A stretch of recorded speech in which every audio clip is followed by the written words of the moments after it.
Hola, buenas tardes. Muchas gracias, doctora, por su presentación, por su invitación. Eh, Nosotros somos miembros del equipo de medicina interna del Hospital San Borja Arriarán, retornados después de haber sufrido un incendio. No sé si recuerdan, a principios de año, así que estuvimos ahí moviéndonos hacia el Hospital Metropolitano y volvimos eh, sin poca dificultad, digamos, a nuestro hospital. Estamos ahí desarrollando nuestra labor. Los doctores que me acompañan y que son parte son miembros del equipo de medicina interna que trabajaron en este caso, los voy a presentar. Son el doctor Oscar Heredia, que está presente, el doctor Nicolás Quinteros, el doctor Salvador Madrid, también presente, y el doctor Pablo Guzmán. Somos los que trabajamos en este caso clínico que les queremos presentar, eh, que fue sobre una paciente que estuvo hospitalizada en nuestro servicio de medicina en el año 2018. ¿Mm? Así que vámonos de lleno al caso. Tengo que compartir pantalla, me imagino.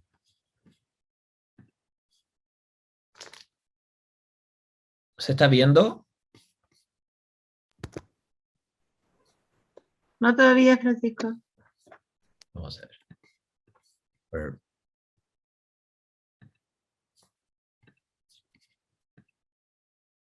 Ahí sí. Ahí sí. Vamos entonces. Entonces, como título al caso clínico le pusimos inusual, pero no olvidado, una causa atípica de dolor torácico agudo. La hoja de ruta de esta presentación, vamos a ir presentando distintos médicos, miembros de este equipo. Inicialmente la presentación del caso clínico, que va a estar a cargo del doctor Oscar Heredia. Después, si es que hay preguntas al público, vamos a tratar de dejarlas para el final. Después de la presentación del caso clínico, o durante la presentación del caso clínico, mejor dicho, vamos a ir haciendo preguntas para que participe la gente que está conectada sobre el caso clínico. Posteriormente, vamos a hacer una revisión bibliográfica actualizada sobre el problema médico principal, y posteriormente vamos a abrir la discusión para las preguntas del público. Ojalá participen harto para que sea lo más interactivo posible, y vamos a ir discutiendo ahí los procesos diagnósticos y terapéuticos. Entonces, para la presentación del caso, dejo con ustedes al doctor Oscar Heredia, becado de Medicina Interna de la Universidad de Chile, el Campus Centro, que hace la práctica ahí en el Hospital San Borja Arriarán. Adelante, Oscar. Muchas gracias, doctor. Buenas tardes a todos los presentes. Vamos a partir conociendo el caso clínico que va a dar paso a una discusión bibliográfica posterior.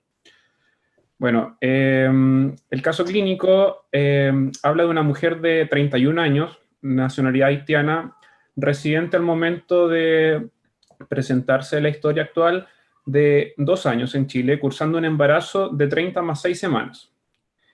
Ella consulta el día 27 de abril del año 2018 por un cuadro de una semana de evolución caracterizado por tos con expectoración asociada a disnea de medianos esfuerzos, un importante compromiso del estado general y sensación febril que no fue cuantificada al momento de la consulta.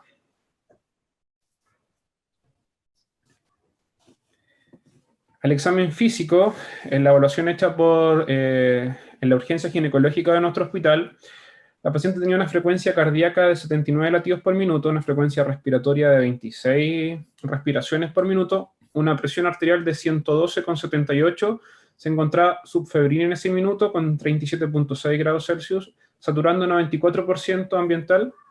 Al examen físico general, la verdad es que podemos destacar que tenía un llene capilar normal menor a 2 segundos, yugulares no visible a 45 grados y las mucosas algo pálidas. El examen físico segmentario impresionaba uso de musculatura accesoria, disminución del murmullo pulmonar en ambas bases, destacando dentro del examen físico pulmonar crépitos bivasales. A nivel cardíaco, podemos describir un ritmo regular en 2 tiempos, donde no se lograron ocultar soplos, extremidades inferiores simétricas sin edema visible. Dentro de la anamnesis remota, destacar antecedentes de importancia. La verdad es que la paciente negó cualquier antecedente. Fármacos, consumo hasta ese minuto, negó también. Antecedentes gineco-obstétricos importantes. Ella había tenido 3 gestaciones, de los cuales había presentado 2 óbitos fetales a las 28 y 32 semanas. Alergias no presentaba, cirugías tampoco, hospitalizaciones en Haití y durante su estadía en Chile no presentó, y inmunizaciones, lo que logramos en el fondo objetivar que ese año había recibido la vacuna contra la influenza. Dentro del laboratorio de ingreso, la verdad es que destacaba una anemia de leve a moderada, con un BCM, un límite inferior bajo, una leucocitosis en 15.000, 75% segmentados, plaqueta en 429.000, una PCR algo aumentada, GOT-GPT 4151, una bili total en 1.7, con una función renal normal, y una leve hiponatremia en 133 con el resto de los electrolitos normales. Se le solicitó una radiografía de tórax por el equipo de ginecología en la urgencia, y la verdad es que destaca esta pequeña opacidad en el lóbulo inferior derecho. No contamos con la radiografía lateral en el fondo para precisar si había ocupación o algo sugerente de derrame pleural, pero esta es la radiografía con la que se presentó nuestra paciente. Y con los antecedentes que ya hemos conversado, y ¿qué plantearían ustedes como primera sospecha diagnóstica? ¿Ya? Esa es nuestra primera pregunta. Las alternativas que en el fondo queremos presentarles son síndrome de insuficiencia cardíaca aguda, neumonía adquirida en la comunidad, un tromboembolismo pulmonar venoso, una embolía de líquido amniótico y una tuberculosis pulmonar.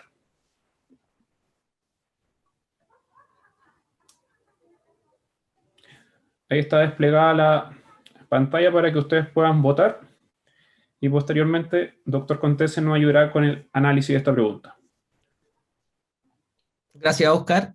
Tenemos una pregunta aquí frente al cuadro clínico de la paciente.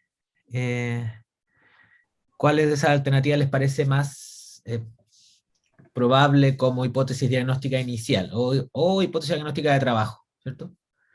Esperemos que voten online para comentar sus respuestas.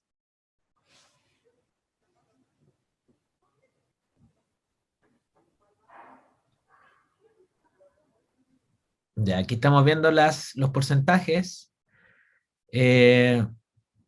Un 58%, aproximadamente un 58% de la audiencia online está sospechando una neumonía adquirida en la comunidad, ¿cierto? En el contexto de una paciente febril, con síntomas y signos respiratorios, al examen físico con compromiso, con crépitos vivasales, febril, como les comenté.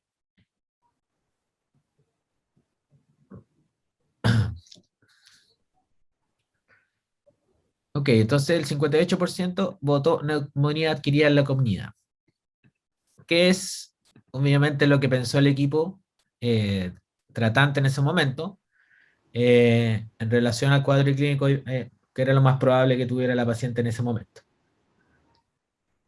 Ya, continuamos con la siguiente. Bueno, entonces, como diagnóstico de trabajo inicial, una neumonía adquirida en la comunidad en una paciente de 30 semanas de embarazo, se decidió hospitalización en el servicio de ginecología, ingresando con un diagnóstico de neumonía multilobar, como comentamos previamente. Como manejo inicial se inicia ceftriaxona 2 gramos día, oxígeno para saturar 92% y manejo sintomático con paracetamol.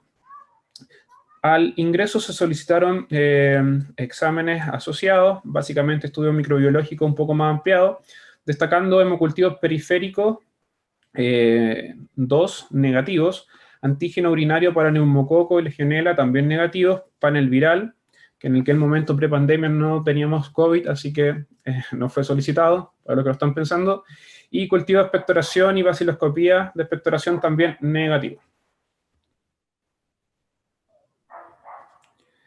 La paciente evoluciona con disminución importante de la disnea, sin requerimiento de oxígeno adicional, se afebrila después de 48 horas de recibir manejo antibiótico con ceftriaxona.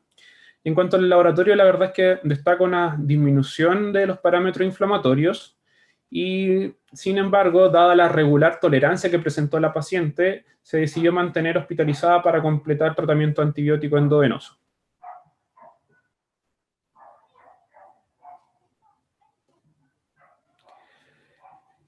Importante destacar que al séptimo día de evolución, la paciente, cuando ya se pensaba una eventual alta, presenta nuevamente un pic febril hasta 38,1, asociado esta vez a disnea y dolor torácico de carácter opresivo, una intensidad en la escala EVA 8 de 10, sin una radiación clara, sin cambios de intensidad en relación a la posición, palpación, no asociado tampoco a síntomas neurovegetativos. ¿Ya?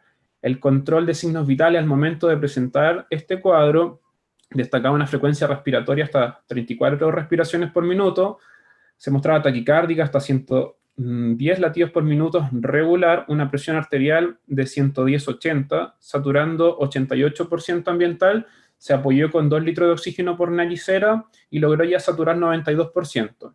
Del resto del examen físico, la verdad es que no habían hallazgos como a destacar. Entonces, considerando la evolución, esta paciente embarazada que se ingresó al servicio de ginecología, se trató como neumonía adquirida en la comunidad y al séptimo día presenta este deterioro clínico que comentamos previamente.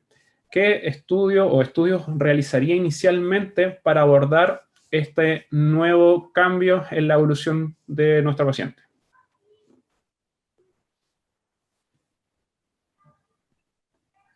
Entonces, como alternativa, en esta pregunta tenemos, ante este cambio clínico agudo que tuvo la paciente, alternativa uno, electrocardiograma y troponina serie A, pensando algo coronario, evidentemente. La alternativa 2, laboratorio básico de sangre, parámetros inflamatorios, función renal. Alternativa 3, una radiografía de tórax portátil para si tiene alguna complicación parenquimatosa. O alternativa 4 es un angiotac de tórax, pensando en un tromboembolismo pulmonar. Entonces, por favor, desde donde estén, contesten ahí las alternativas. ¿Qué les parece más prudente? ¿Qué estudio o qué estudios? No necesariamente sean alternativas excluyentes.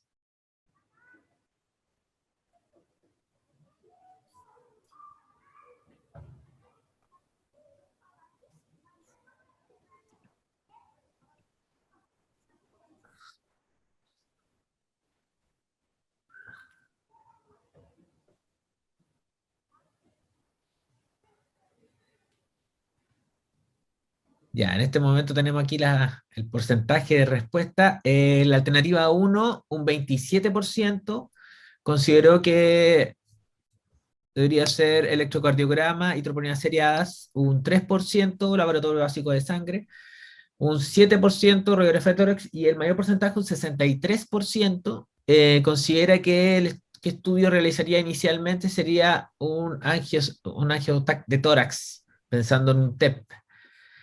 Veamos las alternativas entonces.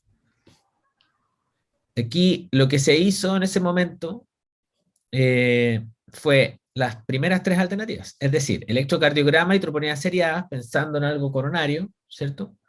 Dado el contexto del dolor torácico como síntoma cardinal en relación a su deterioro clínico, laboratorios básicos de sangre, pensando, como les comenté anteriormente, alguna complicación que apoye un examen que apoye la complicación infecciosa, parámetro inflamatorio, dímero D, radiografía tórax, en el caso pensando en alguna complicación parenquimatosa que tuviera la paciente, dado el pic febril que tuvo. ¿Y por qué no incluimos el angiotac de tórax? Porque se lo vamos a comentar.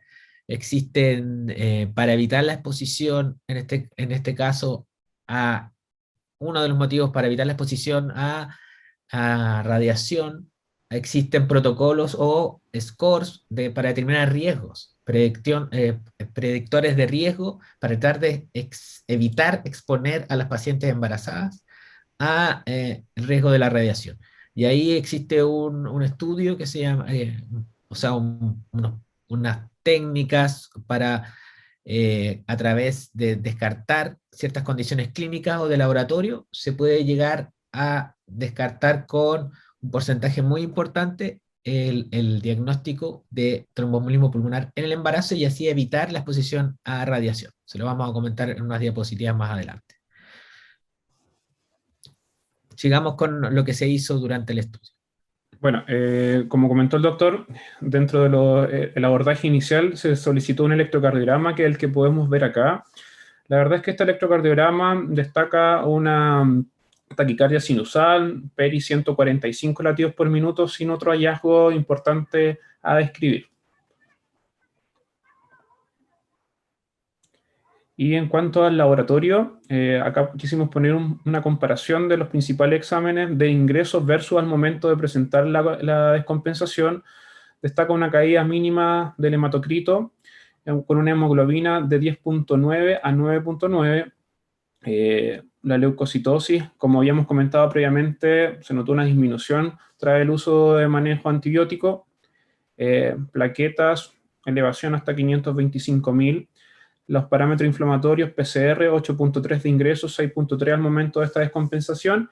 Y del resto destacar una elevación discreta de la bili total hasta 1.5, una LDH en 6.43, con un dímero D normal, siendo para nuestro laboratorio un valor normal menor a 500. La paciente presentó 300 en ese minuto.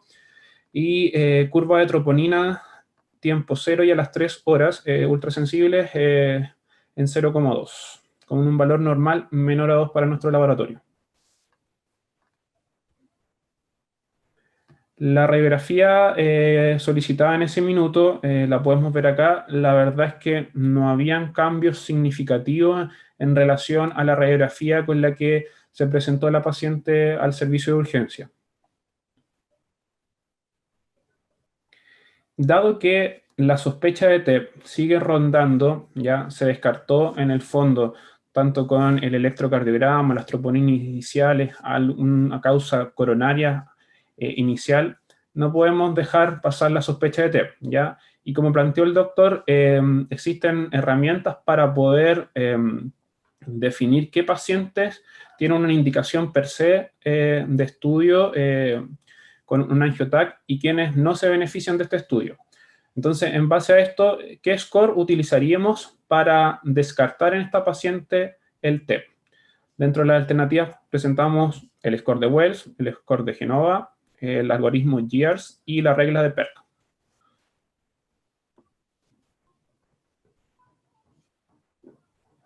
Entonces, por favor, en sus casas o donde estén,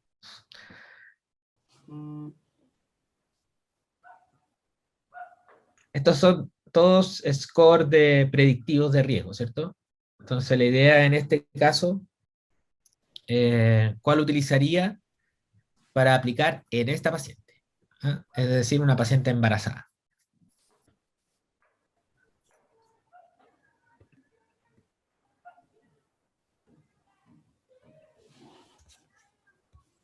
Ok, tenemos entonces el 48% de las personas que están conectadas votaron que el score de Wells, ¿no es cierto? El 9% el score de Ginebra o de Génova, un 28% el algoritmo de Years eh, y un 16% la regla de PERC. Acá están mezclados, ¿cierto? Hay predictores de riesgo para hacer diagnóstico de TEP y otros para descartar, otros que están conectados como para descartar, como la regla de PERC, ¿cierto? Que es para tratar de descartar en pacientes de bajo riesgo, ya con score de Wells bajo, uno podría aplicar regla de PERC, por ejemplo, para tratar de descartar TEP y evitar más estudios.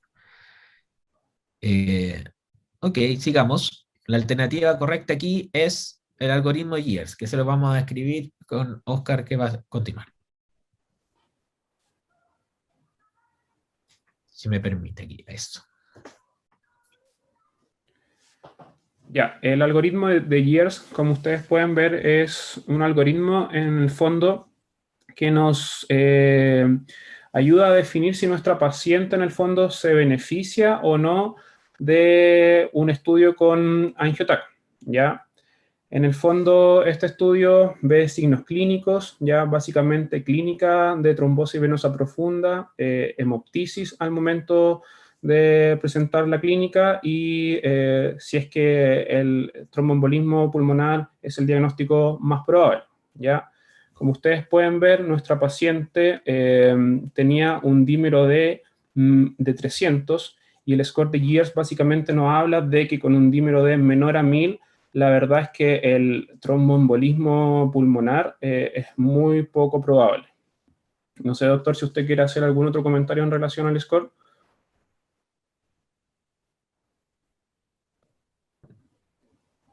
El algoritmo de Gears, entonces, la característica y la gracia que tiene que es para tratar de evitar la exposición, o sea, cuando se pueda exponer a la paciente embarazada a radiación. ¿Ah? Buscar herramientas del punto de vista clínico y en este caso asociado al dímero D para tratar de buscar aquellas pacientes con bajo riesgo clínico y que esté apoyado por un dímero D bajo. Incluso estamos hablando de un dímero D que normalmente se eleva durante el embarazo.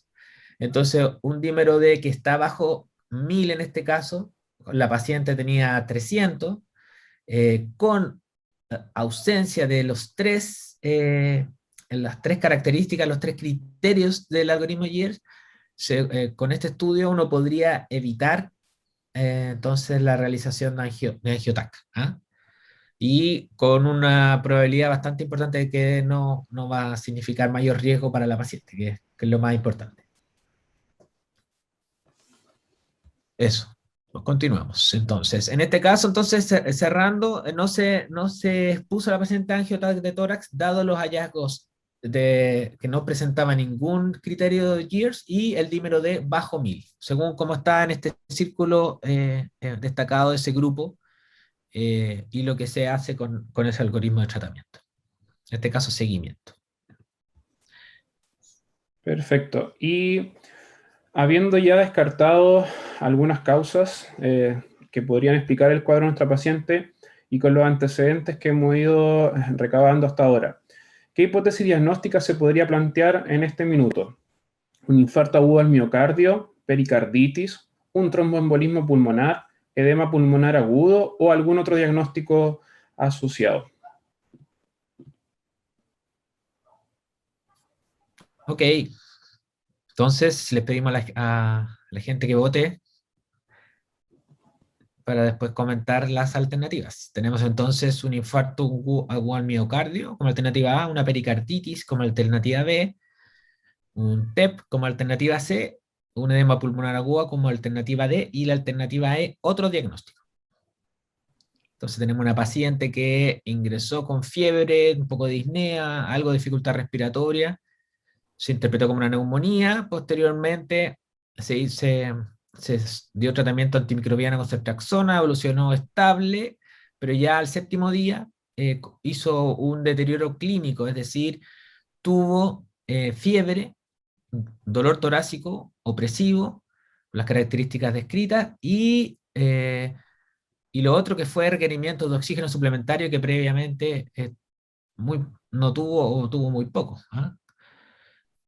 Entonces, las alternativas. Nadie, 0% con infarto. Si estamos de acuerdo, tenemos un electrocardiograma con una taquicardia sinusal sin ninguna otra alteración y una curva de tropo negativa. ¿Sí? O sea, el corazón no está sufriendo. Pericarditis, el dolor torácico no era característico de pericarditis y el electrocardiograma tampoco muestra alteraciones, o sea, solamente de taquicardia sinusal, que puede haber la pericarditis, pero no había alteraciones para sospechar una pericarditis como infradesnivel PQ o supradesnivel focalizado en ciertas zonas del electro. Tromboembolismo pulmonar, ya comentamos, algoritmo de Year negativo, dímero de bajo, edema pulmonar agudo, la radiografía, la clínica, puede haber sido un edema pulmonar agudo secundario, algo isquémico, ¿cierto? Pero su electrocardiograma no evidenció nada isquémico, su radiografía tórax no evidencia signo de reclutamiento pulmonar, de congestión pulmonar, y posteriormente biomarcadores que se hizo troponina estaban negativas. Otro diagnóstico, 48%, sí, probablemente es, o sea, es lo que se pensó en ese momento. Continuemos.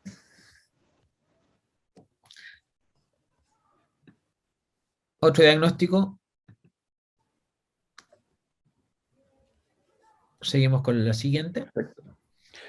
Bueno, en este punto fue cuando se solicitó la evaluación por el equipo de medicina interna. Ya bajó el equipo de turno en ese minuto a evaluar a esta paciente y considerando algunas características clínicas que llamaron la atención a los médicos que estuvieron de turno en ese minuto, considerando que era una paciente afrodescendiente que había presentado un cuadro de fiebre, disnea y dolor torácico, un aumento importante de LDH, hiperbilirrubinemia indirecta, ya sugerente de hemólisis, se podría plantear algún diagnóstico presuntivo con estos signos, ¿ya? Entonces, doctor, la siguiente. Considerando los puntos que mencioné anteriormente, ¿cuál sería el diagnóstico que ustedes plantearían? ¿Ya? ¿Una talasemia beta mayor? ¿Una hemoglobinopatía S? ¿Una hemoglobinopatía C? ¿Una equistosomiasis pulmonar o favismo?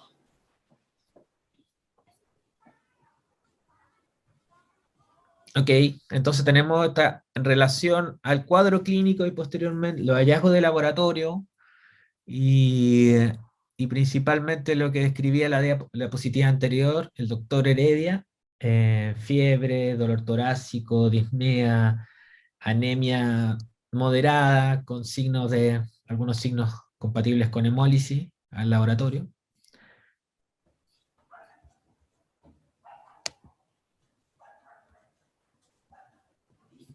Vamos a ver que tenemos alternativa talasemia beta menor, la hemoglobinopatía S, hemoglobinopatía C, esquistosomiasis pulmonar, y la alternativa 5 es favismo.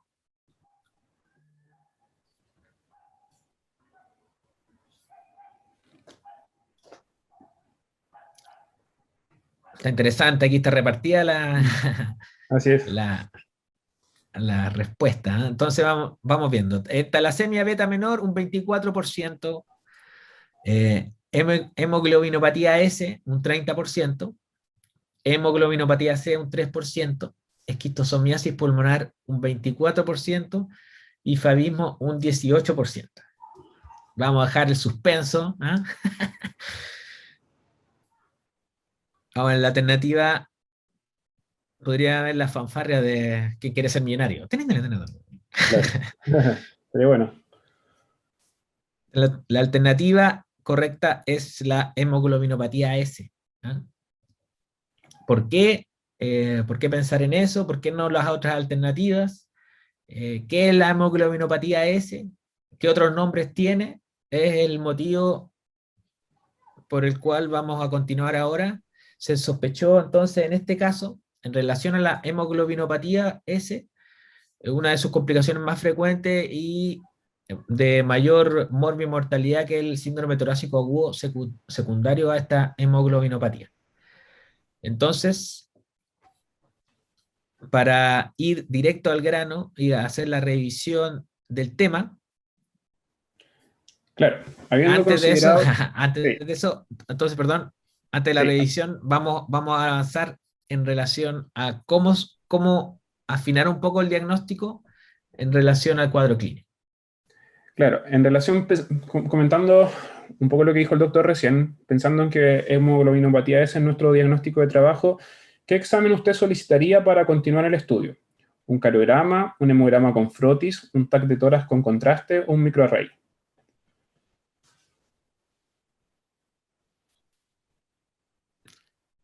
Entonces, ¿cómo podríamos llegar al diagnóstico con estas alternativas? Acercarnos al diagnóstico de síndrome torácico agudo secundario a hemoglobinopatía S.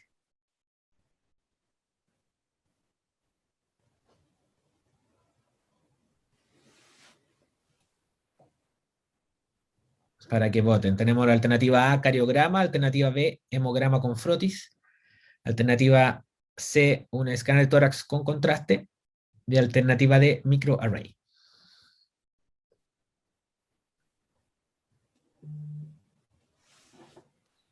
ver las alternativas. Entonces, un 13% contestó cariograma, un 72% muy bien con hemograma con frotis, un 4% un escáner de tórax con contraste y un 11% microarray. Continuemos, entonces. La alternativa correcta, como la mayoría lo contestó, fue hemograma con frotis.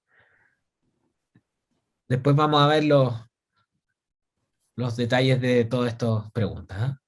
Perfecto. Y ante la sospecha de la hemoglobinopatía S, y pensando que nuestra forma de abordar como estudio inicial es el hemograma con frotis, ¿qué esperaríamos encontrar o qué buscaríamos dirigidamente en el hemograma con frotis de nuestra paciente? Dacreocitos, equistocitos, drepanocitos o cuerpos de Dory. Entonces, por favor, votar desde donde estén ahí online ante sospecha entonces de este diagnóstico. En el hemograma con frotis que ustedes contestaron ahí la mayoría, que era el paso siguiente para el diagnóstico, ¿qué uno iría a buscar directamente en ese frotis?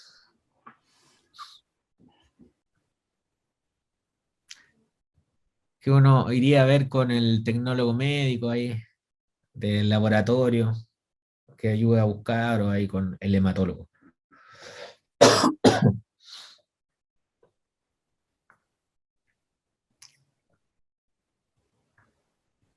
Entonces, un 9% votó que eran los dacreocitos, o células de lágrima, un 15% quistocitos, un 68% trepanocitos, muy bien, y un 8% cuerpos de Doll. Entonces, la alternativa correcta, como el mayor porcentaje contestó, fue drepanocitos. Ahí tenemos entonces el frotis de la paciente, donde se ve esta célula característica drepanocítica o falciforme, secundaria a las alteraciones del glóbulo rojo, a la hemoglobina del glóbulo rojo que después se va a revisar con más detalle. ¿Y cómo estableceríamos el diagnóstico de certeza? Teniendo un frotis ya sugerente de nuestro diagnóstico de trabajo, ¿cómo podríamos nosotros confirmar una hemoglobinopatía S? ¿A través de una electroforesis de hemoglobina, a través de un cariograma, un mielograma o un inmunofenotipo?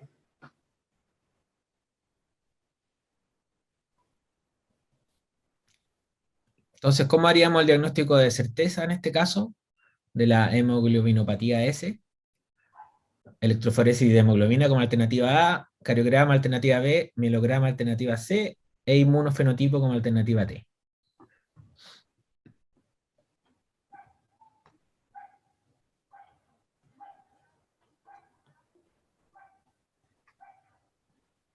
Ok, un 86% votó electroforesis de hemoglobina, un 9% mielograma.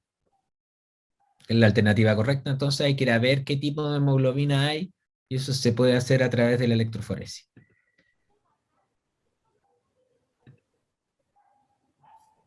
Claro, comentar que esta es la electroforesis de nuestra paciente. Vamos a dejarla acá para después hacer un análisis más detallado de nuestra revisión para ver qué hallazgo y cómo en el fondo interpretar este tipo de examen. Así es, en este caso entonces vamos a describir nomás el examen. La hemoglobina A está en un 26%, que es la curva, la primera curva. La fracción 2, un 39%, y la fracción 3, un 33,9%. Lo esperable es que la hemoglobina A sea sobre un 95%, como sale ahí el intervalo. ¿Qué significa esto, como dijo el doctor? ¿Y qué es lo esperable en esta patología? Se va a revisar en lo que viene ahora, que es la revisión bibliográfica. Quiero agradecer al doctor Oscar Heredia por su presentación y damos paso entonces para la revisión bibliográfica al doctor Nicolás Quinteros, que es también becado de Medicina Interna de la Universidad de Chile, Campus Centro, que se realiza en el Hospital San Borja Herrera. Adelante, Nicolás.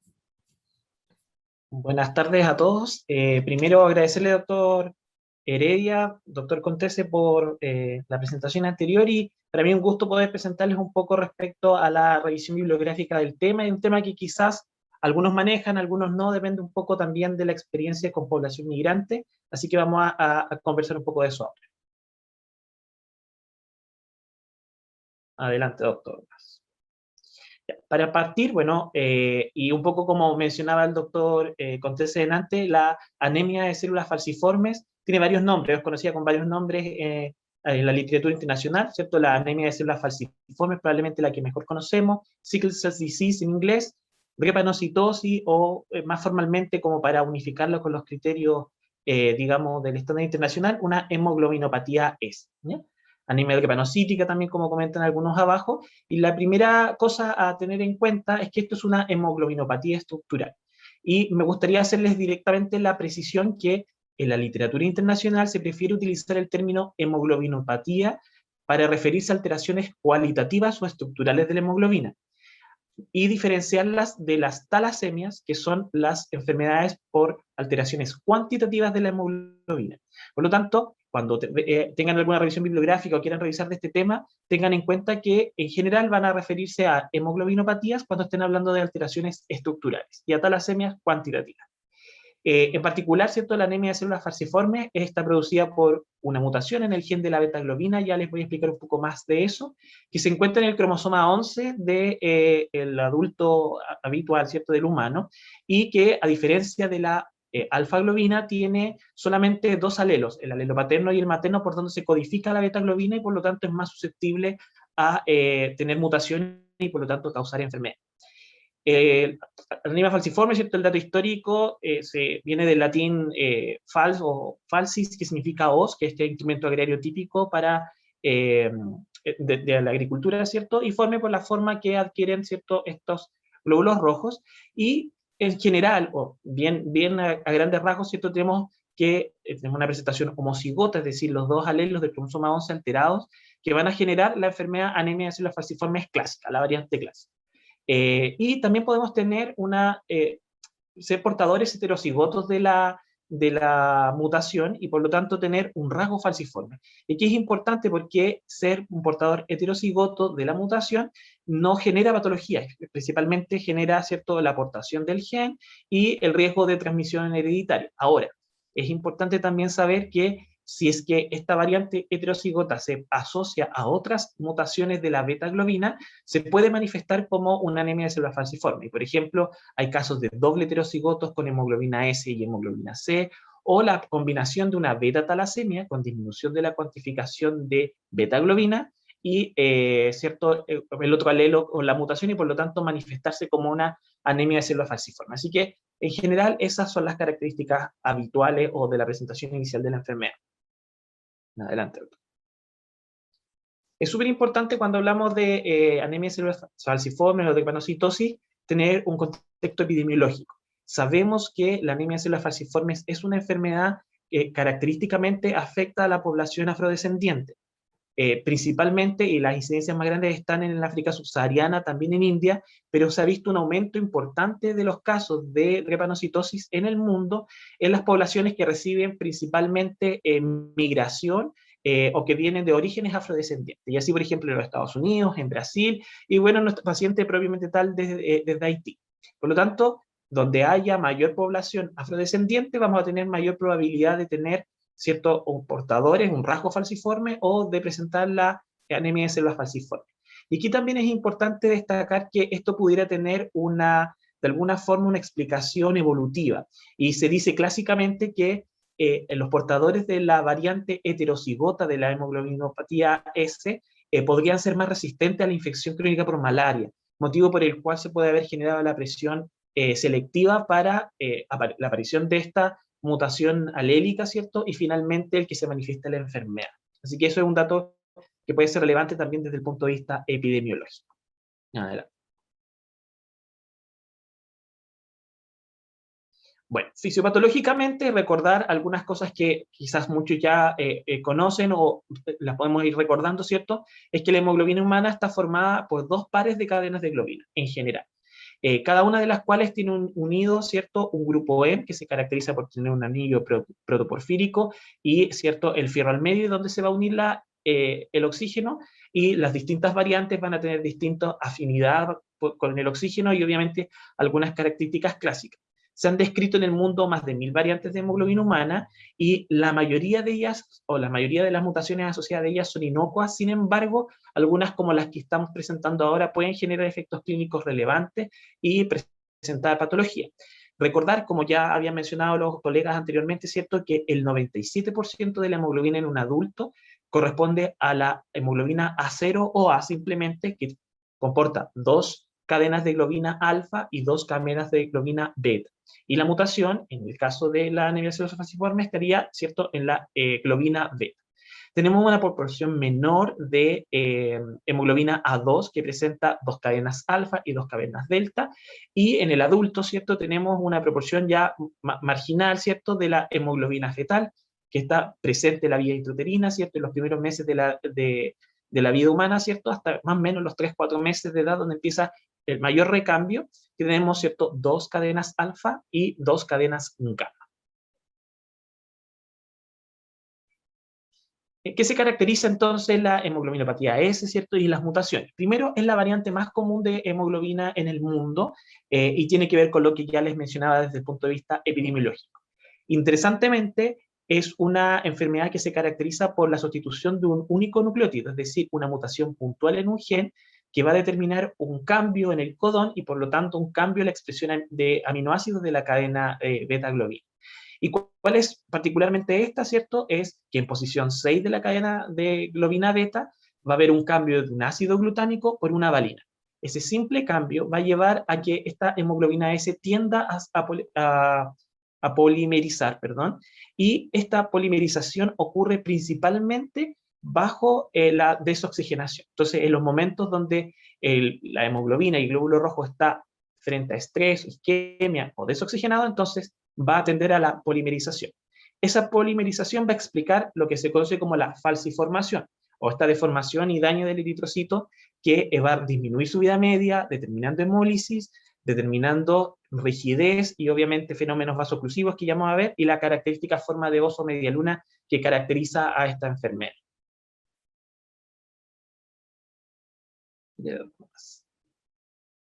Bueno, aquí les quisimos poner un cuadrito resumen respecto a la fisiopatología, ¿cierto?, de la hemoglobinopatía S, donde ven lo que les comentaba, ¿cierto?, el glóbulo rojo arriba, a la izquierda, con oxigenado, ¿cierto?, con la mutación de la hemoglobinopatía S, con su forma habitual, bicóncava y bien deformable, que sufre bajo eventos de isquemia, estrés o cualquier evento de desoxigenación, ¿cierto?, la tendencia a la polimerización y por lo tanto la falciformación. La falciformación va a llevar a 3 fenómenos fisiopatológicos que son súper importantes de entender para entender las manifestaciones clínicas, ¿cierto?, las complicaciones y la misma mortalidad asociada a la hemoglobinopatía S. Por una parte tenemos los fenómenos de las crisis vasoclusivas. El glóbulo rojo polimerizado con esta forma particular y con la pérdida, ¿cierto?, de su capacidad de elasticidad, va a generar obstrucción y microobstrucción en los capilares y por lo tanto activar los eventos trombóticos y va a activar por lo tanto también la necrosis adistal desde los mismos capilares por la dificultad en el paso a través de ellos. Esto va a explicar hipoxia, necrosis en todos los órganos vitales y va a explicar finalmente en los procesos dolorosos. ¿Por qué? Porque existe un proceso de necrosis o de micronecrosis a nivel de la médula ósea de los huesos y por lo tanto activarse lo que principalmente conocemos como las crisis vasoclusivas dolorosas. Vamos a tener fenómenos de hipoesplenismo que ya les vamos a explicar, osteonecrosis, necrosis avascular y el famoso síndrome de dolor torácico agudo que es la manifestación clínica de nuestro paciente. Por otro lado, ¿cierto?, tenemos los fenómenos hemolíticos, ¿ya? Estos fenómenos hemolíticos son fenómenos que se van a explicar porque este glóbulo rojo va a tener tanto hemólisis intra como extravascular. Intravascular, dado que, ¿cierto?, el cambio de la formación del glóbulo rojo lleva a que en los capilares se pueda destruir, ¿cierto?, y liberar hemoglobina libre al plasma, que finalmente va a quelar óxido nítrico, aumentar los radicales de oxígeno y por lo tanto generar también vasoconstricción, que va a permitir otro mayor fenómeno de estasia, vasoconstricción, infarto y por lo tanto úlceras, accidentes cerebrovasculares y cuadros de trombosis intrapulmonar que también vamos a conversar, pero también sufren hemólisis extravascular, porque son glóbulos rojos deformes, y el sistema retículo endotelial a nivel del vaso va a tratar de extraer estos glóbulos rojos, y por lo tanto vamos a tener una sobrecarga al sistema reticular endotelial, que ya vamos a ver también qué efectos puede tener. Y por último tenemos los fenómenos de la vasculopatía y la disfunción endotelial. Y aquí es súper importante entender que la relación entre el glóbulo rojo con esta mutación y el endotelio es primordial para entender los fenómenos de hipercoagulabilidad y los factores inflamatorios que van a activar y van a generar la disfunción endotelial, que va a aumentar el riesgo cardiovascular además de estos pacientes. Bueno, de las manifestaciones clínicas, un poco ya resumiendo, ¿cierto?, de todo lo que se les ha ido mencionando, tenemos manifestaciones agudas, accidentes cerebrovasculares, meningitis aséptica, infartos retinales, el síndrome de dolor torácico agudo, infartos esplénicos y infartos esplénicos a repetición, que pueden determinar fenómenos crónicos, como ya vamos a ver, el síndrome de secuestro esplénico, que también vamos a comentar brevemente, hepatopatía por enfermedad de células falciformes, priapismo por disminución del óxido nítrico en las crisis hemolíticas, colelitiasis por la sobrecarga de los productos de degradación de la hemoglobina a nivel hepático, dolor óseo, tendencia a la osteomielitis, infartos medulares y otros. Pero también vamos a tener fenómenos crónicos, retinopatía, la misma anemia hemolítica crónica, que puede determinar ferropenia y pérdida también de los factores del ácido fólico, de B12 y de los otros micronutrientes. Obviamente la asplenia funcional, dado por la repetición o infartos esplénicos, o también la sobrecarga inmunológica que se genera a nivel del vaso,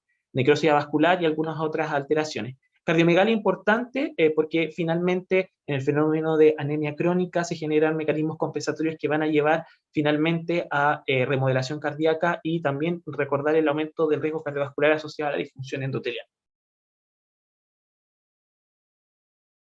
Bueno, un poquito comentarles del síndrome torácico agudo, que era cómo se manifestó nuestra paciente. Esta es la primera causa de muerte en los pacientes con anemia y células falciformes, representando alrededor del 9% de los adultos respecto a su mortalidad. Y es la segunda causa de hospitalización en promedio de todos los pacientes que sufren anemia de células falciformes, con un promedio de hospitalización largo, porque las crisis dolorosas son bien difíciles y las crisis de dolor torácico son bien difíciles de manejar, porque es un círculo vicioso que ya les voy a mostrar, que hay que rápidamente tratar de cortar para poder disminuir, ¿cierto?, los riesgos asociados. Las crisis vasoclusivas, como les comentaba, ¿cierto?, son de intensidad bastante importante, requieren manejo multidisciplinario con analgesia, requieren hospitalización en general para el manejo y pueden determinar deterioro de la calidad de vida, sabiéndose que incluso un tercio de los pacientes puede tener crisis dolorosas de forma diaria. Por lo tanto, eso puede ser muy deteriorante en la calidad de vida. Del síndrome torácico agudo, ¿cómo se define? Y van a ver un poco que nuestra paciente tenía casi todos los pasos, ¿cierto? Tenía la presencia de un nuevo infiltrado pulmonar en una radiografía de tórax que afecta un segmento, de preferencia, en general lo que se ve, ¿cierto?, son en los lóbulos inferiores, sumado a un dolor torácico que frecuentemente, o la característica principal, es que sea de carácter pleurítico, ¿ya? Ya les voy a explicar un poquito por qué. La presencia de fiebre, dado principalmente por las infecciones asociadas y también los fenómenos de hemólisis, taquipnea y sibilancias o tos. Sabemos que epidemiológicamente el 50% de los pacientes que tienen anemia de células falciformes tiene algún evento de síndrome torácico agudo en su vida, y de los cuales, de todos los síndromes torácicos agudos, el 25% de letalidad está descrita incluso en algunas series, considerando los sesgos, evidentemente, de que esta patología es más frecuente en países donde los sistemas de salud obviamente pueden ser un poco más precarios. Existe también, ¿cierto?, necesidad de un tratamiento inmediato para prevenir el deterioro clínico y obviamente avanzar hacia la letalidad, y puede tener secuelas a largo plazo que no dejan de ser importantes. ¿Cómo se genera el síndrome de dolor torácico agudo? Es súper, digamos, bonito tratar de analizar, ¿cierto?, este círculo vicioso que se genera. Lo primero es que, a mencionarles que es habitual que precedido o antes del síndrome de dolor torácico agudo aparezcan síntomas de dolor óseo y de crisis vasoclusivas. Al menos unos 3 días antes se describen habitualmente en las series. Esto principalmente determinado por un aumento en la polimerización, ¿cierto?, de la hemoglobina S, y por lo tanto la falciformación. Esto va a generar, evidentemente, zonas de microinfarto a nivel de la médula ósea, que por una parte van a llevar a dolor importante generalizado, fenómenos de hipoventilación y atelectasias que van a contribuir en la aparición del síndrome torácico agudo. Por otra parte, se han descrito casi en un 9% de los casos fenómenos de embolización grasa mediados, ¿cierto?, por estos infartos medulares óseos. Y obviamente lo asociado a la terapia farmacológica para el manejo del dolor, como por ejemplo puede ser la depresión respiratoria asociada al uso de opiáceos. Además, vamos a tener que las crisis, ¿cierto?, de falsiformación, vamos a tener activación endotelial, un poco lo que les comentaba adelante. La interacción del glóbulo rojo con el endotelio va a llevar activación endotelial, aumento de citoquinas proinflamatorias, mayores fenómenos vasoclusivos que pueden generar infartos pulmonares en un 16%, lo que explica, por ejemplo, la aparición del dolor pleurítico propiamente tal o clásico, pero también, ¿cierto?, las trombosis in situ a nivel pulmonar que pueden explicarse en un 17% de los casos. Y sumado a todo esto, ¿cierto?, tenemos que la mayor parte, o al menos un tercio de los casos, ¿cierto?, está asociado a alguna infección pulmonar asociada. Por lo tanto, vamos a tener un fenómeno más inflamatorio, mayor isquemia y tendencia, ¿cierto?, a la patología pulmonar. Todo esto determina que aparezca el síndrome de dolor torácico agudo, más chant, alteraciones BQ, mayor desaturación de la hemoglobina y el círculo vicioso que va a explicar, ¿cierto?, que a mayor desoxigenación, mayor falsiformación y este círculo se termina completando. Adelante, doctor. Bueno, ¿cómo manejamos entonces este síndrome de dolor torácico agudo? Es primordial, dado, como les he explicado, la fisiopatología, asegurar la oxigenación. Si tenemos oxigenación para saturar sobre el 94%, vamos a disminuir la crisis de falsiformación y, por lo tanto, cortar, al menos inicialmente, la fisiopatología inicial. El manejo analgésico es muy importante porque, como les decía, estos son dolores que pueden ser bastante incontrolables, generalizados y de muy difícil manejo, y que necesitan terapia respiratoria para evitar los fenómenos de atelectasia asociada. El manejo antibiótico está con un grado de recomendación fuerte, la calidad de la evidencia es baja porque no son muchos los estudios que soportan, ¿cierto?, el uso de tratamiento antibiótico, pero es bien sabido que, dado que un 30% de los pacientes tienen infecciones pulmonares asociadas y que pueden ser el cuadro inicial que explique el fenómeno de falsiformación, es que la terapia antibiótica inicial, empírica y rápida está altamente recomendada. En general, cefalosporina de tercera generación, macrólido, asociados o no a vancomicina, eso evidentemente va dependiendo del setting de paciente, si es hospitalizado, si es ambulatorio, pero la verdad es que el manejo antibiótico para el foco pulmonar debiera estar o ser relativamente fácil de indicar, ¿ya? El tratamiento con transfusiones, aquí es importante tener claro que no hay un nivel de hemoglobina claro que debamos mantener estos pacientes, sobre todo que en las crisis de falsiformación tenemos anemia hemolítica y por lo tanto fenómenos o caídas importantes de la hemoglobina. Sabemos, eso sí, que hay que tratar de evitar la hemoglobina por sobre 10, porque eso podría generar mayor eritroestasia y por lo tanto mayores fenómenos trombóticos que ya están aumentados en estos pacientes solo por el hecho, ¿cierto?, de las crisis falciformes. Con calidad de la evidencia que, como les comentaba, tampoco es muy grande. La exsanguinotransfusión, pensado en la lógica de retirar glóbulos rojos del paciente falsiformados o con la mutación, o con tendencia a la mutación, y poder aportarle glóbulos rojos de este paciente tratando de disminuir a menos de un 30% de hemoglobina presente con hemoglobina S. Puede ser una terapia de rescate, principalmente en los pacientes que no responden a transfusiones o que tienen fenómenos hemolíticos muy importantes, pero la verdad es que tampoco existen muchos estudios que avalen eso. Y sí, de la hidroxiurea que les vamos a comentar justo ahora, que el inicio precoz va a ayudar a la prevención de las crisis. Adelante. Un poquito mostrarles, esto es una revisión del 2016, si no me equivoco, de la Cochrane, que habla de hidroxiurea y enfermedades de células falciformes. Hay muchos Funnel plot, pero les quise poner este principalmente porque se dirige a las crisis de dolor. Sabemos que la hidroxicarbamida tiene un efecto porque fisiopatológicamente tendría una idea muy simple, que es aumentar la producción de la hemoglobina fetal. Como les mostraba inicialmente, la hemoglobina fetal está compuesta por 2 cadenas alfa y 2 cadenas gamma. Por lo tanto, al no tener beta-globina, no está afecto a la mutación, y de esta manera disminuir la hemoglobina, aumentar la hemoglobina fetal y disminuir la proporción de la hemoglobina S. Con ese simple hecho, ¿cierto?, vamos a tener mayor oxigenación y disminución de las crisis falciformes. Esto se ha demostrado ampliamente, la verdad es que no hay mucha duda con respecto a que la hidroxiurea pueda tener y que tenga un efecto positivo tanto en las crisis hemolíticas, en las crisis de dolores y en la prevención del síndrome torácico agudo. Las dosis en general de 10 a 15 miligramos por kilo día, con dosis crecientes y que se van titulando obviamente por las citopenias propias de la hidroxicarbamida, pero está contraindicada en el embarazo y esto es importante por nuestro caso clínico, dado que es teratogénica y por lo tanto evidentemente no lo podríamos utilizar. Crisis dolorosas vasoclusivas, unas pequeñas palabras de esto, ¿cierto? Como les comentaba inicialmente, están mediadas principalmente por los fenómenos de vasoclusión y los fenómenos hemolíticos, aumento de los mediadores inflamatorios y obviamente puede ir acompañado de fenómenos isquémicos a distintos niveles, lo que explica, ¿cierto?, que pueden ser afectados distintos componentes del sistema.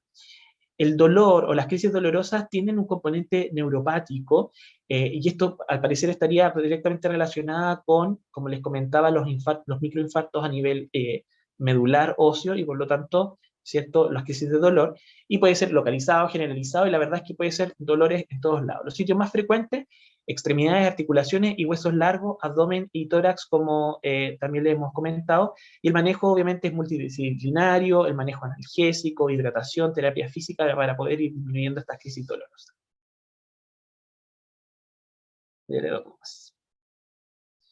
Infecciones. Los pacientes con anemia de células falciformes, de drepanocytosis, ¿cierto?, tienen un riesgo aumentado de infección. ¿Y cuál es el problema? En las asplenias funcionales. Por una parte, como les comentaba inicialmente, podemos tener fenómenos de necrosis, fenómenos vasoclusivos y infartos a repeticiones a nivel del vaso, que pueden determinar una asplenia funcional, pero antes de eso, además tenemos ciertos problemas respecto a la función inmunológica.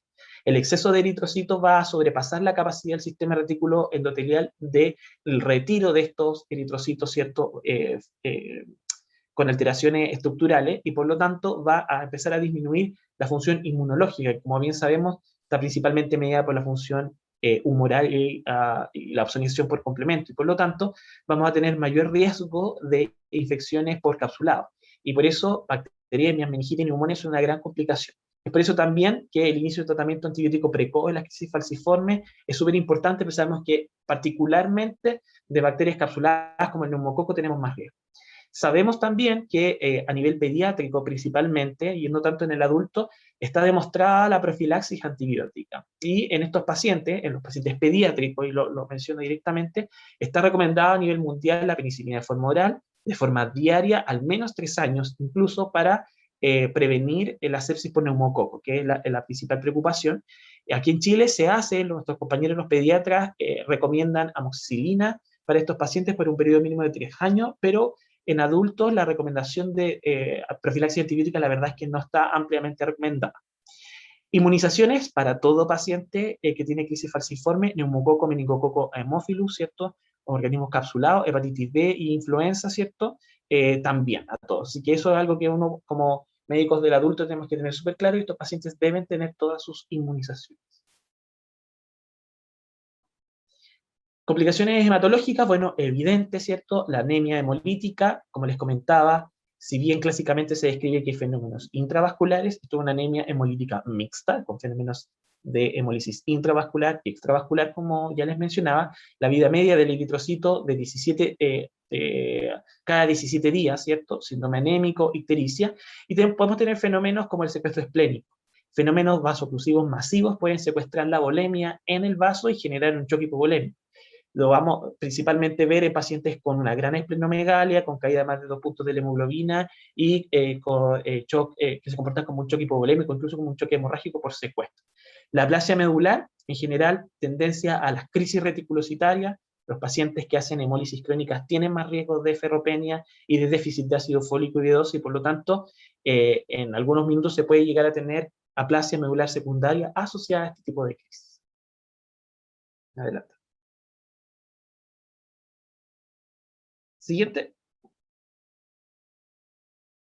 Bueno, esta diapo un poco ya para ir resumiendo respecto a las manifestaciones clínicas, alteraciones del sistema nervioso central, como ya hemos conversado, alteraciones del sistema gastrointestinal, alteraciones musculoesqueléticas, urológicas, la verdad es que se pueden ver manifestaciones a todo nivel y en general explicada, ¿cierto?, por los fenómenos vasooclusivos. Ya le doy más. Bien, ¿qué podemos encontrar en el hemograma? ¿Cierto? En el laboratorio principalmente, anemia. Anemia que se caracteriza por ser normo-normo. En general, durante los periodos de no crisis vamos a ver hemoglobinas que van desde los 8 a 10. Reticulocitos altos por haber destrucción periférica, pero ojo que podemos tener eventos, como les comentaba, de crisis reticulocitaria, donde podemos tener eventos de caída del índice reticulocitario asociados a, por ejemplo, la ferropenia. Leucocitosis, trombocitosis, y en el frotis vamos a observar, ¿cierto?, las células falciformes. Ojo también que en un hemograma con frotis normal pudiéramos no ver las células falciformes y tenemos que enfrentarlas a este test, que es el test de Cycling, que es un test donde tenemos que exponerlas a un componente, que es el metabisulfito de sodio. Se incuban 24 horas y este componente lo que hace es desoxigenar la hemoglobina y por lo tanto facilitar la falciformación. Es positivo si a las 24 horas aparece una proporción significativa de células falciformes.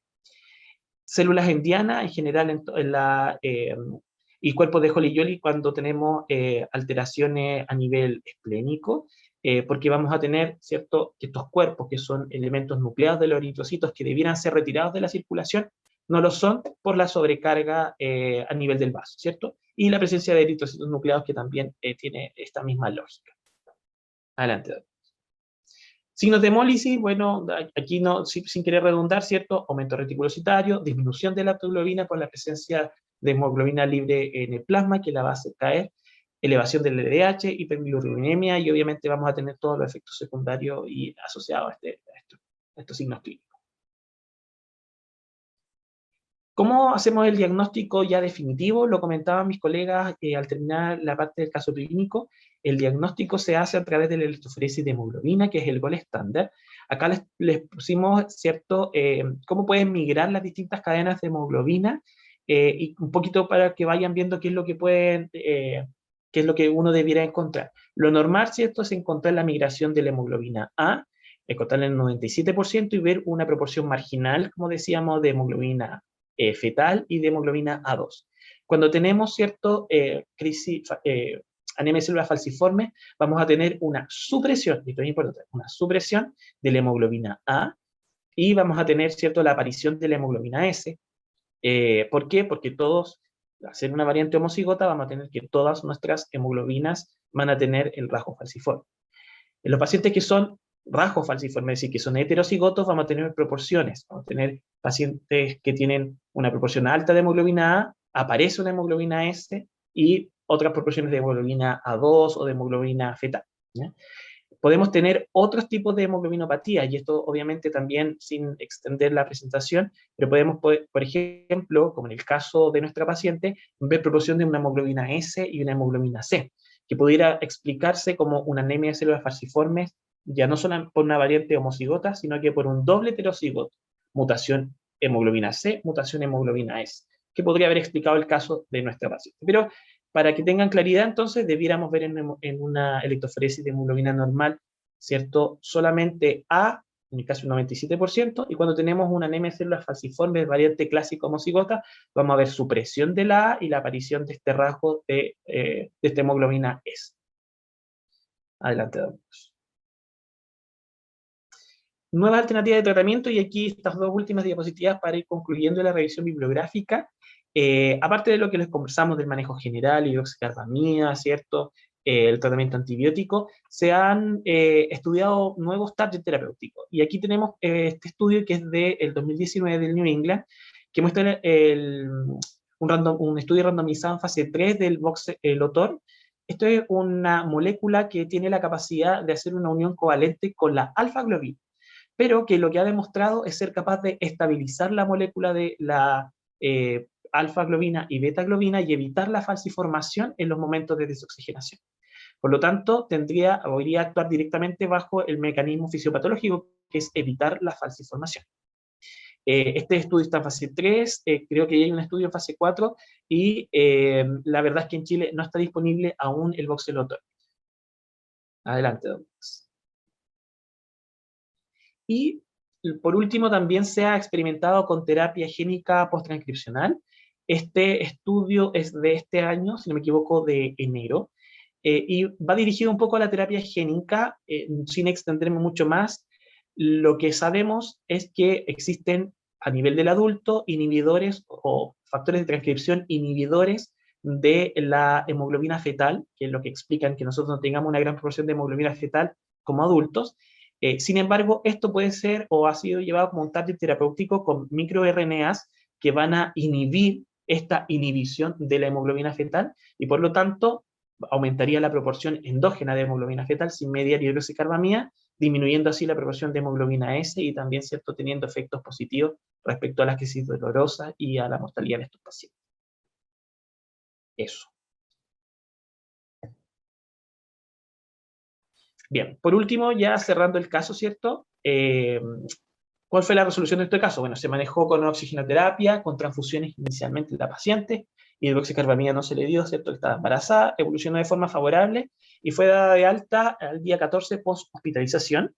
Al alta siguió en controles con el equipo de hematología y obviamente se le realizó educación de la patología de base y los riesgos hereditarios asociados a ella también. Perfecto, muchas gracias, Nicolás. Muy buena la revisión. Eh, entonces, antes de abrir las preguntas a la gente que está conectada, agradecimiento a las doctoras Carmen Raín y Sofía Pacheco que expusieron este caso allá por el 2018, cuando eran becadas de medicina interna. Ya están terminando, o ya han terminado, digamos.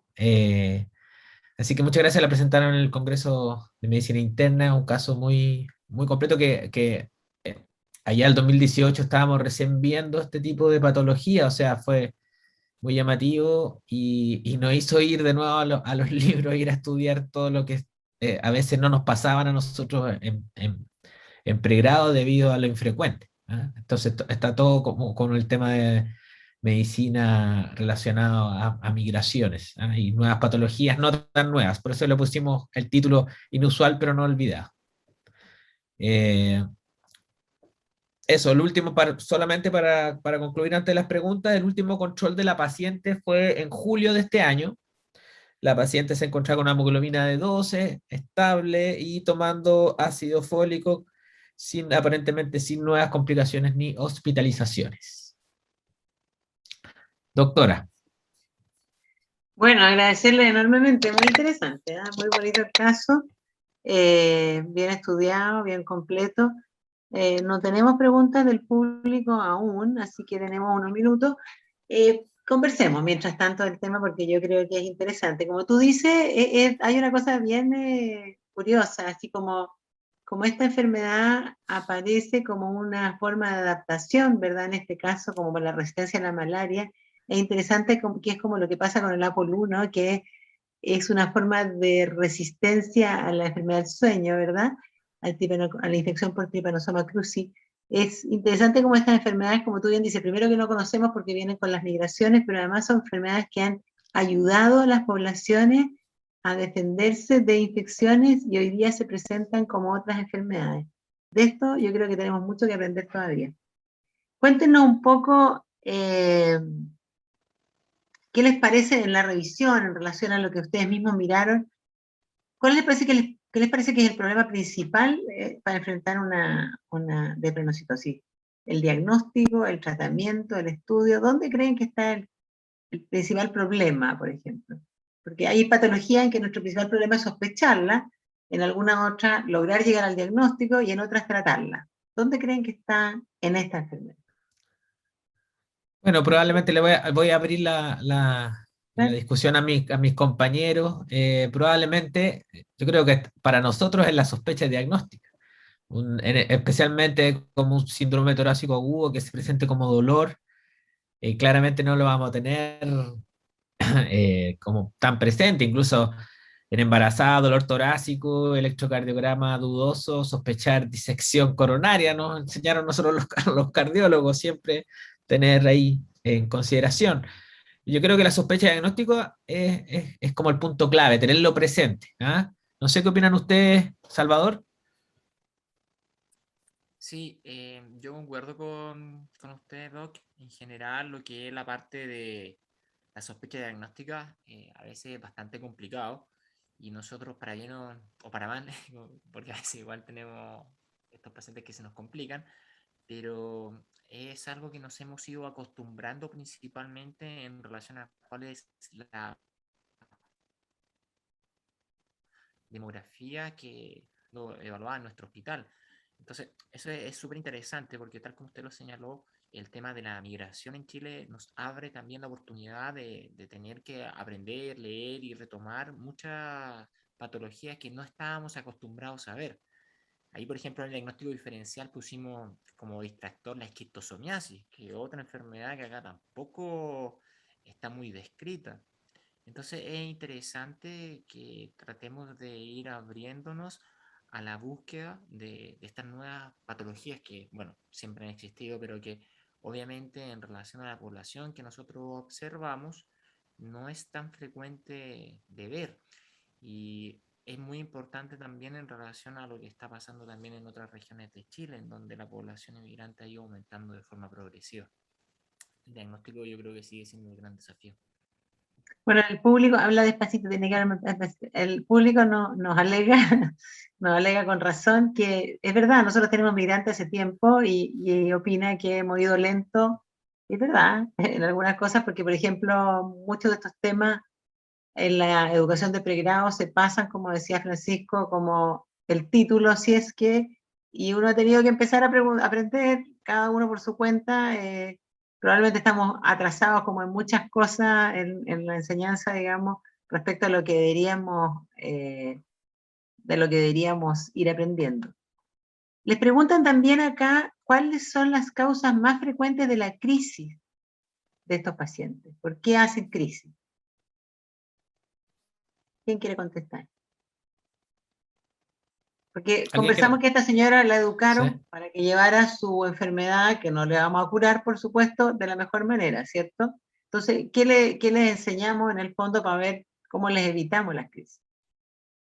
O sea, en cuanto a causas de crisis, en este caso en el síndrome torácico agudo, lo más frecuente, el 30%, como describió Nicolás, son infecciones. Por eso parte del protocolo de manejo, o sea, protocolo por decirlo así, sino que parte del manejo incluye el uso de antimicrobianos, con una cobertura similar a la neumonía adquirida en la comunidad, con ese perfil, digamos. Esa es como la causa más frecuente para desencadenar las crisis en todo este contexto de la hipoxia, inflamación sistémica. ¿Algún otro comentario? Pablo, Oscar, Nicolás. Sí, por acá. Es interesante la pregunta porque lamentablemente, si bien hay todas las enfermedades que puedan llevar a aumento del estrés fisiológico, van a tener el riesgo potencial de generar falsa información. Entonces, lamentablemente para estos pacientes, y motivo por el cual les comentaba que incluso, sobre todo con las crisis vasoclusivas, podemos tener fenómenos dolorosos diarios en estos pacientes. O sea, cualquier evento que vaya a llevar a isquemia, estrés, inflamación o fenómenos de desoxigenación, entonces los pacientes van a tener mayor riesgo. Sí está como recomendado de mecanismos digamos, de forma general, que estos pacientes se les eduque respecto al ejercicio, sobre todo con el ejercicio en altura, porque obviamente van a tener más riesgo de hacer crisis durante los fenómenos, o sea, mientras están en altura, y principalmente evitar la deshidratación, porque es donde más se ve también crisis de falsa información, y que ojalá que tuvieran como estas pulseritas, ¿cierto? Yo soy portador de anemia falciforme, para que los colegas lo pudieran sospechar frente a cualquier tipo de patología que la pueda desencadenar además. Nos preguntan también por qué, o si había o no había en el primer hemograma imágenes sugerentes o no. ¿Primer hemograma no había o no vieron o no? ¿Qué piensan ustedes? ¿Por qué Oscar, no? Díganme. ¿Comentás ahí el caso? Sí, en el fondo desde el inicio se vio que tenía la anemia y en el fondo se manejó, no se le dio un estudio acabado a la anemia inicialmente. fue en el momento cuando se pensó dirigidamente que la causa podía ser una hemoglobinopatía S, cuando se solicitó un frotis formal por hematólogo y cuando se pudo pesquisar en el fondo el drepanocito. Yo creo que se refieren a la posibilidad, justamente lo que tú dices, o sea, como conversamos, el problema probablemente es hacer la pesquisa precoz, ¿cierto? O sea, la sospecha, perdón, precoz, para que uno pida el frotis, como tú dices, visto por el hematólogo o el tecnólogo especializado. Y yo creo que también preguntan un poquito, quizás, en la persona no especialista, ¿cuál será la posibilidad de encontrar la imagen en un hemograma? De lo que revisaron o de lo que vieron. Debe ser baja, sin duda, pero ¿vieron algo más? O sea, no en todas las crisis se va a encontrar falsiformidad. ¿Ah? Exacto. Ahí yo creo que ahí radica la sospecha diagnóstica, porque probablemente si uno habla cuando, por ejemplo, nosotros nos pasa a veces que estamos de turno y queremos ver algo especial en el frotis, y evidentemente en el turno no hay hematólogo de turno, digamos, uno puede hablar con el tecnólogo y si tiene la sospecha diagnóstica uno puede ir y verlo e ir a buscarlo dirigidamente. Pero lo que sí está descrito que incluso en las crisis puede no haber alteraciones en el frotis periférico, o sea, no pesquisar la falciformidad incluso en las crisis. Correcto. Preguntan también por el caso, así como presentan este dolor torácico, ¿verdad? Oclusivo, por fenómenos neurológicos como ACV. ¿Qué les parece? ¿Qué es lo que revisaron? Nicolás, ¿sí? ¿Quién quiere contestar, Nicolás? Doctora, se me cortó, entonces no le escuché la pregunta, perdón. Perdón. En las crisis, así como hay dolor torácico, si había fenómenos como oclusivos a nivel cerebral, como un ACV, o sea, un fenómeno oclusivo mayor, digamos. Sí, sí, justamente, creo que lo había puesto en una de las diapositivas también.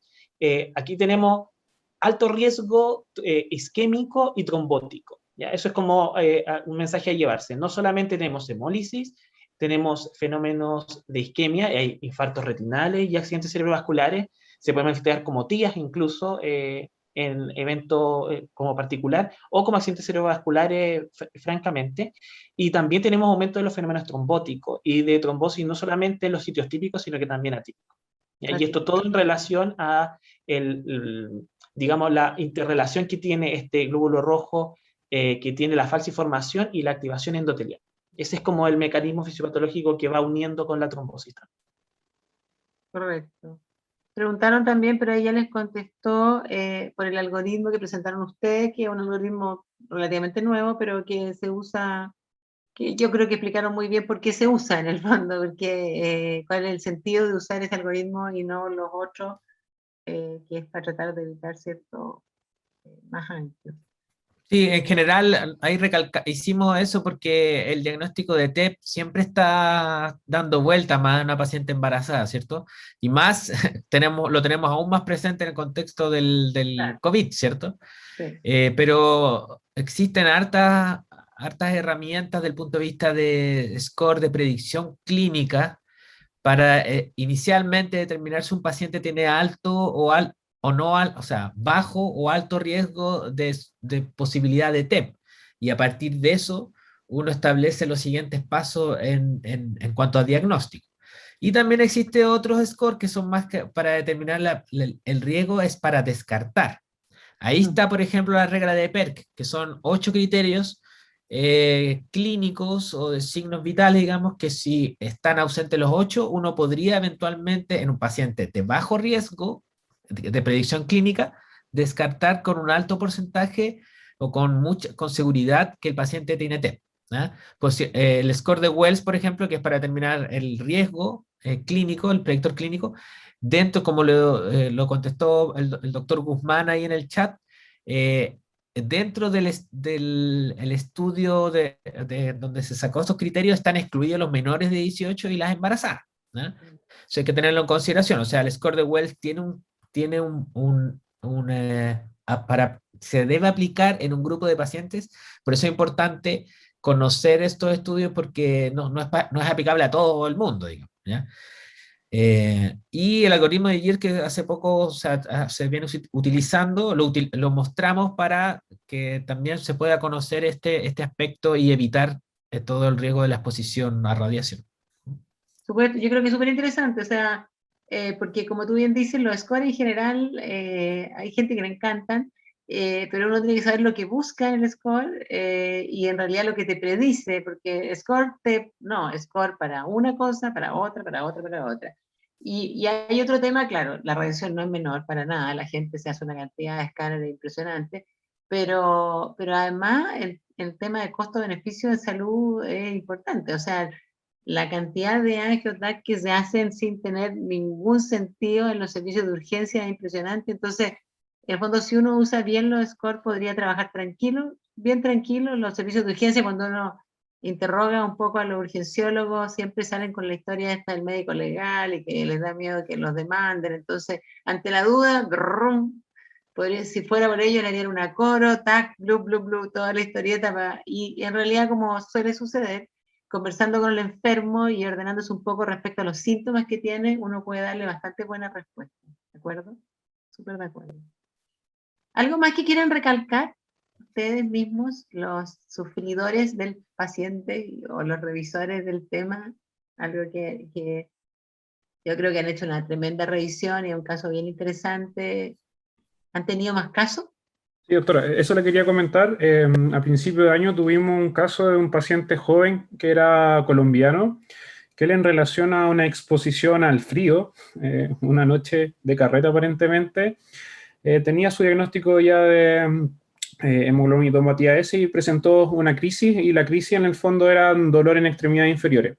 Lo llamativo de ese caso, en el fondo ya teníamos el diagnóstico, fue manejar el dolor, ya fue algo bastante complejo. En su momento, la verdad es que empezamos con analgésica básica, pero pensamos incluso peridural, con anestesista, nos paseó toda la noche, porque la verdad es que el manejo del dolor en la crisis es algo bastante complejo y hay que darle la importancia en el fondo que eso merece, ¿ya? En el último caso, al menos que yo recuerdo haber visto en el hospital, fue ese nuestro conflicto, manejo del dolor. Sí, eso es súper importante. En realidad, cuando conversamos respecto a cuál es el dolor de cabeza, yo creo que esta enfermedad son dos. Uno, que uno se le ocurra.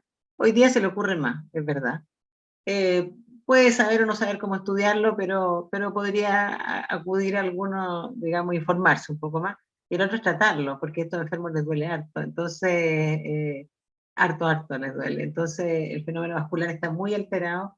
Así que cuesta tratarlos también, yo creo que eso también es algo que, así como en hacer diagnóstico tenemos que adquirir pericia, también probablemente en cómo los manejamos. Yo creo que probablemente en esas dos cosas estamos al de nosotros. Los Sí, otros dos, el doctor Madrid quería hacer un comentario. Sí, más que nada algo de lo que también se describió fue el hecho de las complicaciones materno-fetales que se ven asociadas a lo que es la drepanocitosis. En una diapositiva ahí también habíamos recalcado el hecho de que en contexto de la historia gínico-obstétrica que tenía esta paciente, quizá esta enfermedad sí tuvo relación a los antecedentes que tenía la paciente y las complicaciones que se pueden desarrollar en cuanto a la parte de la morbilidad materno-fetal. De hecho, en nuestros hospitales, como el equipo de ginecología está bastante acostumbrado a ver pacientes de origen haitiano, en general ellos también se han ido familiarizando más con esta enfermedad. Entonces eso también hay que recalcar que al ser una enfermedad temas, también siempre que el resto de las otras especialidades médicas se vayan familiarizando. preguntaban Doc específicamente, no sé si te escuché porque habláis bajito, semana del embarazo en la que podían esperar la enfermedad. ¿Eso preguntaban específicamente ahora?